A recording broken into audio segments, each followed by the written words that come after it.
कहते हैं प्यार अगर सच्चा हो तो वो हर मुश्किल से लड़कर अपने प्रिय को बचा ही लेता है। लेकिन क्या होगा जब उसी प्यार की परीक्षा जिंदगी और मौत के बीच में हो?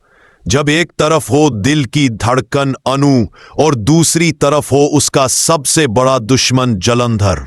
आज की कहानी उसी दर्द, रोमांच और साहस की है, जहां एक प्रेमी अपनी प्रियतमा को बचाने के लिए हर खतरे से टकराने को तैयार है। तो आइए जानते हैं आखिर कैसे आर्य अपनी अनु की जान बचाने के लिए किस हद तक चला जाता है। अगर आपको ऐसी कहानियां पसंद है तो नीचे कमेंट में जरूर बताइए, ताकि अगली कहानी भी उतनी ही दिलचस्प लेकर आए। आर्य और अनु की कहानी हमेशा से अलग रही है। दोनों के बीच प्यार तो गहरा था, मगर किस्मत ने कभी उन्हें चैन से जीने नहीं दिया। इस बार हालात कुछ ऐसे बने कि अनु का नाम खतरे में आ गया।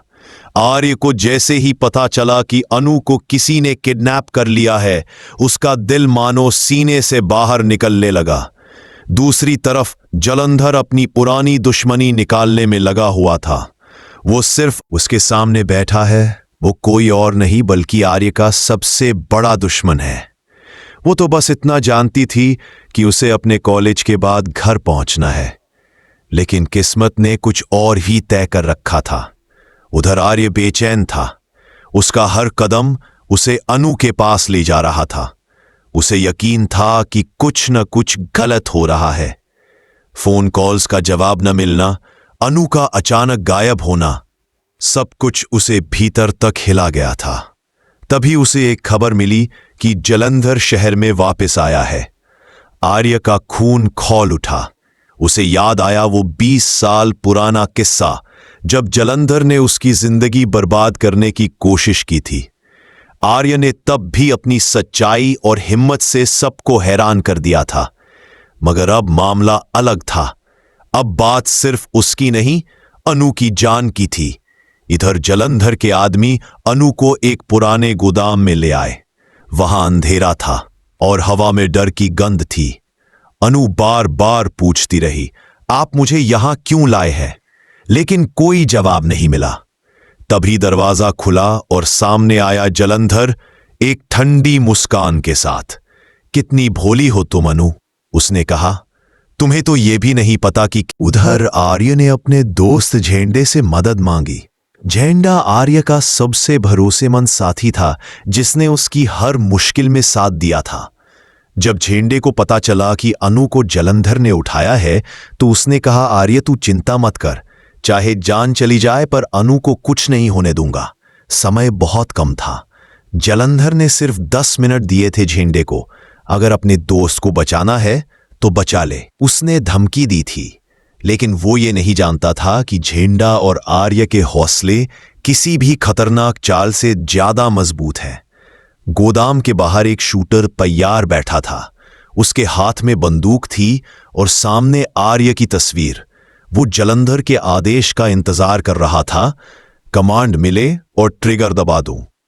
लेकिन किस्मत को शायद कुछ और ही मंजूर था। अनु उस वक्त आर्य के सामने आ गई जब शूटर ने निशाना लगाया।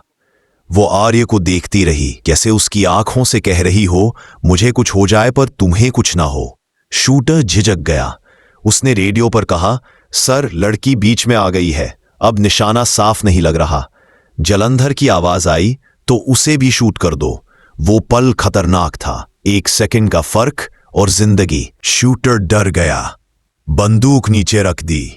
झेंडा ने जलंधर को फोन किया और गुस्से में कहा, तुम्हारा शूटर कुछ नहीं कर पाया। पिछली बार जेल भेजा था तुम्हें, इस बार नर्क भेजूंगा। दूर रहो मेरे दोस्त से। जलंधर ठहाका मारकर बोला, मुझे तो यही चाहिए था कि तुम तड़पो। जिस बेचैनी में मैं 20 साल सलाखों के पीछे रहा, वही बेचैनी अब तुम महसूस करो। इस सब के बीच आर्य और अनु एक दूसरे से टकराए। अनु की आंखों में डर था, लेकिन राहत भी थी कि आर्य सही सलामत है। उसने धीरे से एक पौधा आर्य के हाथ में रख दिया और कहा, इसे संभाल कर रखना जैसे तुम मुझे संभालते हो। आर्य ने मुस्कुराते हुए पौधा लिया, लेकिन अगले ही पल माहौल बदल गया। छत पर कुछ हलचल हुई। रघु ने देखा कि एक पिज्जा बॉय ऊपर से आ रहा है, और जब उसने ध्यान से देखा तो वो कोई और नहीं, आर्य था। अब सब कुछ उलझने लगा था। जलंधर फिर एक नई चाल चल चुका था। उसने झेंडे को कॉल कर कहा, मुझे आर्य की जरूरत नहीं। अगर मैंने अनु की गर्दन मरोड़ दी तो आर्य खुद मर जाएगा। आर्य यह सुनकर फट पड़ा। दूर रहना अनु से उसकी आवाज में ऐसा गुस्सा था कि फोन के दूसरी तरफ भी आर्य ने अपने दिल में कसम खाई, अनु को कुछ हुआ तो इस शहर में कोई जलंधर नाम का इंसान जिंदा नहीं बचेगा। गोदाम की दीवारों पर बारिश के बूंदों जैसा सन्नाटा पसर गया था। हर कोई अपने अपने हिस्से की भूमिका निभा रहा था। जलंधर अपने शैतानी प्लान के जोरदार पलानों में उलझा हुआ, उसके गुर्गे चौकन्ने और आर्य की सांसें तेज चल रही थी। पर आर्य के हाथ में अब सिर्फ गुस्सा नहीं था, उसके पास उम्मीद भी थी और एक ठोस प्लान भी। आर्य ने झेंडे के साथ मिलकर जल्दी से सारा नक्शा खींचा। झेंडे ने बताया कि जलंधर का वह गोदाम पुराने इंडस्ट्री एरिया में है, जहां रात को भी कुछ कामकाजी आवाजें आना मुश्किल नहीं। हमें 2 रास्तों से घेरना होगा, झेंडे ने कहा। मैं सामने से डिस्ट्रैक्ट करूंगा और तुम पीछे से इनकमिंग गेट पर पहुंचो। अगर उनकी नजर में आए तो गोलियों की जरूरत पड़ सकती है, पर होशियारी से काम लेंगे। आर्य ने सिर हिलाया। उसके दिल में अनु के लिए जो प्यार था वही उसे बोल रहा था। आवाजें आ रही थी। जलंधर खुद निकला और उसकी आंखों में आग थी। तुम सोचते हो कि तुम जीत जाओगे, उसने दहाड़ कर कहा। यह खेल अभी खत्म नहीं हुआ। आर्य ने आंखें चढ़ाई और सीधा जलंधर के सामने खड़ा हो गया। दोनों की टक्कर उस पुराने जख्म की याद ताजा कर रही थी। 20 साल पुरानी नफरत अब दोबारा जिंदा हो उठी थी। हर एक छलांग, हर एक शब्द में पुराना दर्द मौजूद था। लड़ाई कराती हुई शुरू हुई। जलंधर ने लाठी उठाई, आर्य ने उसे रोका। दोनों के बीच जोर का मुकाबला हुआ। कभी जलंधर का रुख झुकता, कभी आर्य की थपकी से हवा बदल जाती। झेंडे ने पीछे से कुछ गुंडों को बांध कर रखा और अनु को सुरक्षित किसी कार में बैठा दिया। रघु और सिमरन भी वहीं आ गए। रघु ने कड़वा अंदाज में जलंधर को घूरा और कहा, तुम लोगों ने क्या बिगाड़ दिया? अब बस बहुत हुआ। लेकिन जलंधर किसी भी हालत में हार नहीं मानना चाहता था। उसने अचानक अपनी कमर से एक छोटा पिस्तौल निकाला और गोली चलाने की कोशिश की। वही पल था जब झेंडे ने किसी तरह शूटर को पीछे से संभाला और गोली हवा में निकल गई। किसी शर्मा का निशाना नहीं लगा। गोली की आवाज के साथ ही जलंधर का चेहरा बदल लूंगा। घायल होने के बावजूद आर्य की आवाज में दृढ़ता थी। उसने सभी को आश्वस्त किया कि अभी मामला खत्म नहीं हुआ।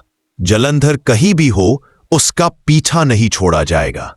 लोगों ने मिलकर पुलिस को कॉल किया और सबूत जमा किए। जलंधर के कुछ गुर्गे पकड़ में आ गए और कुछ के पास संदेश छोड़ दिए गए। जलंधर के निशानों का पता जल्द लगेगा। इस बीच अनु और आर्य की दिली मुलाकात हुई। दोनों की आंखों में जो पल थे वह शब्दों से बयां नहीं होते। अनु ने कहा, तुमने मेरी जिंदगी बचाई आर्य, मैं कैसे कहूं धन्यवाद। आर्य ने मुस्कुराते हुए कहा, तुम्हारा साथ ही मेरे लिए सब कुछ है और अब बस यही काम है कि हम शांत होकर अपनी जिंदगी फिर से शुरू करें। अगर आप खुश हैं कि आर्य और अनु फिर मिल गए, नीचे कमेंट में आर डालकर बताइए और बताइए कि आप चाहते हैं अगला भाग किस तरह आगे बढ़े। और अगर कोई ट्विस्ट पसंद है तो बताइए। पर कहानी यही खत्म नहीं हुई। जलंधर की परछाई अभी भी शहर के कोनों में उठ रही थी। किसी ने अचानक एक फोन कॉल रिसीव किया, एक अनजान नंबर से, जिसमें एक ठंडी धीमी आवाज आई, तुमने आज बचा लिया, पर खेल अभी खत्म नहीं हुआ।